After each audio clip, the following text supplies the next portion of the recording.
Shattered reflections. I just didn't want to keep pretending. We were broken, Haikyo, Minho said, his voice barely rising above a whisper, as if speaking the truth out loud would shatter what remained between them. The words hung in the air like mist in winter cold, suffocating and impossible to ignore.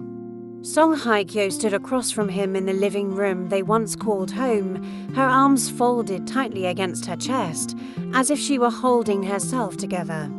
The silence after his confession was deafening. "You didn't want to pretend," she repeated, her voice calm but laced with something far deeper, grief, maybe.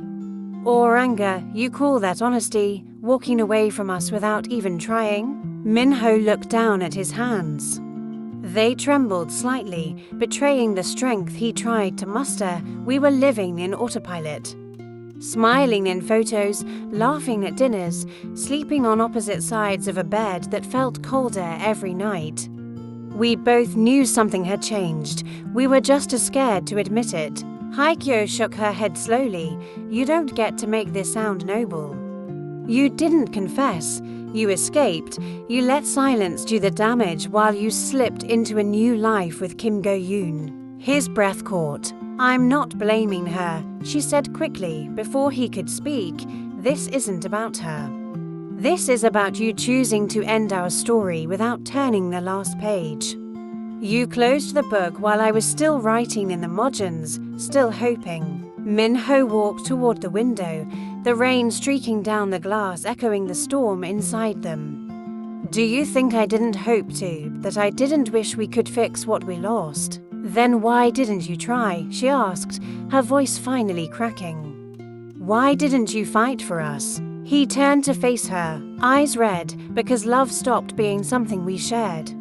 It became something we survived. The room pulsed with pain, the kind that only came from love gone wrong, from hearts too tired to keep pretending, too broken to begin again. "I didn't want to hurt you," he said, almost childishly. "But staying and faking it felt worse. It felt like I was lying to your face every day." "You were," she said, "but not because we were broken. Because you gave up before the cracks could even be healed." A long silence followed, no yelling, no begging. Just the truth, ugly and raw. She reached for her bag, pausing at the door. "Next time," she said softly, "don't wait until someone's already bleeding to tell them the knife was never meant to hurt." The door closed quietly behind her. Minho stood alone, in the shell of what was once their love, finally honest but far too late. Always drop a comment, subscribe, like and share for more interesting videos.